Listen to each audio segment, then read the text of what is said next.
Halo semuanya, perkenalkan nama saya Samuel Manomo Pandiangan. Di sini saya akan membahas yaitu sejarah bahasa pemrograman yang dari tingkat rendah, menengah, dan tinggi. Yang pertama adalah bahasa tingkat rendah atau bisa dibilang low level language. Bahasa pemrograman tingkat rendah adalah bahasa yang dekat dengan bahasa mesin, sehingga lebih sulit dipahami dibandingkan dengan bahasa pemrograman tingkat tinggi. Berikut adalah ringkasan sejarahnya.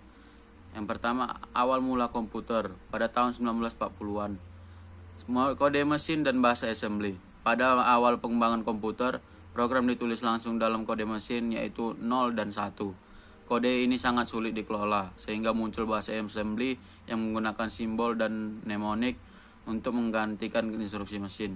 Yang kedua, pengembangan bahasa assembly pada tahun 1950-an. Bahasa assembly di setiap arsitektur komputer memiliki bahasa assembly-nya sendiri. Bahasa ini memungkinkan programmer untuk menulis instruksi dengan lebih mudah, meskipun masih harus berurusan dengan pengelolaan ke memori dan perangkat keras secara langsung. 3. Standarisasi pada tahun 1960-an. Standar assembly seiring bertambahnya komputer, beberapa upaya dilakukan untuk standarisasi bahasa assembly agar lebih mudah dipahami.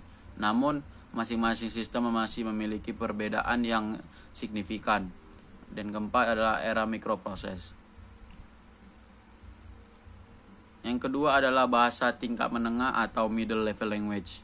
Bahasa pemrograman tingkat menengah adalah kategori bahasa yang menggabungkan fitur bahasa tingkat rendah, tingkat tinggi, dan rendah.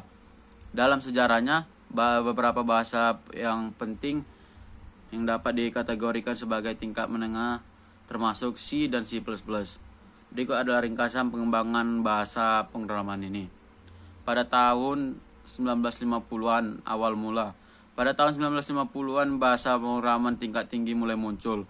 Bahasa seperti Fortran dan COBOL dirancang untuk meningkatkan produktivitas pemrograman, tetapi masih memiliki batasan dalam hal kontrol atas perangkat keras. Yang kedua, bahasa C pada tahun 1972. Bahasa C dikembangkan oleh Dennis Ritchie di Bell Labs. C menawarkan kontrol yang lebih besar atas memori, yaitu penggunaan pointer memungkinkan pemrograman untuk melakukan manipulasi memori yang lebih mendalam. Portabilitas.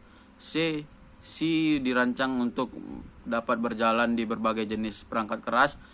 Pemrograman berorientasi objek atau OOP.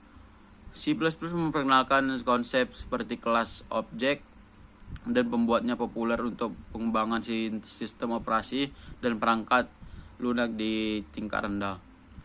Yang ketiga adalah bahasa C++ pada tahun 1983. Bjarne Stroustrup mengembangkan C++ sebagai perpanjangan dari C dengan menambahkan fitur warisan memberikan alat yang lebih kuat dan untuk pengembangan perangkat lunak kompleks.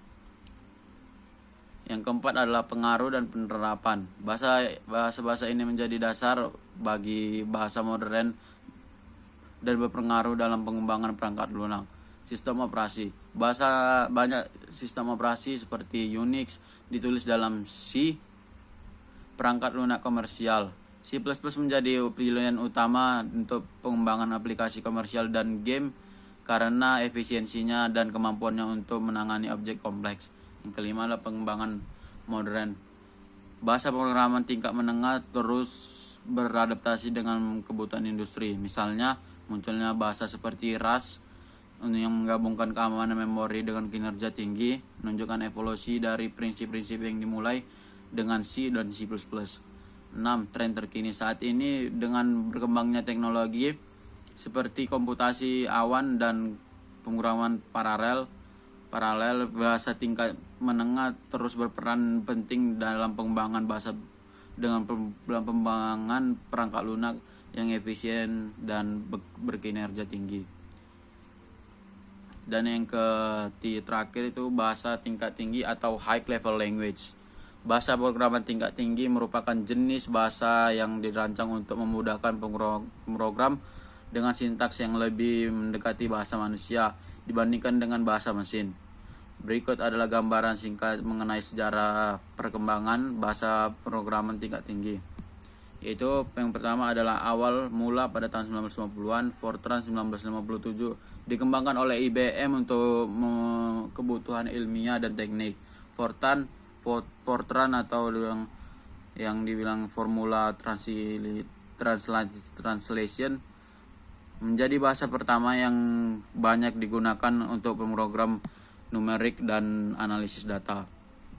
Kedua, COBOL 1959 diciptakan untuk aplikasi bisnis. COBOL yaitu Common Business Oriented Language dirancang agar dapat dibaca oleh orang non-teknis, menjadikannya populer di sektor perbankan dan pemerintahan. Yang kedua, pada tahun 1960-an, ALGOL 1958 sampai 1960 merupakan bahasa pemrograman yang mempengaruhi banyak bahasa modern. ALGOL dikenal karena pengenalan struktur, kontrol, dan notasi matematis. Yang kedua adalah LISP pada tahun 1958 diciptakan oleh John McCarthy. LISP atau List Processing adalah salah satu bahasa pertama yang mendukung pemrograman fungsional, banyak digunakan dalam kecerdasan buatan. Yang ketiga adalah tahun 1970. Pascal tahun 1970 didesain oleh Niklaus Wirth untuk pengajaran dan pemrograman terstruktur. Pascal mempopulerkan konsep pemrograman yang terstruktur. Yang kedua ada C pada tahun 1972. Dikenalkan oleh Dennis Ritchie, C menggabungkan keunggulan bahasa tingkat tinggi dengan kemampuan untuk memanipulasi hardware secara langsung, menjadikannya bahasa yang sangat efisien.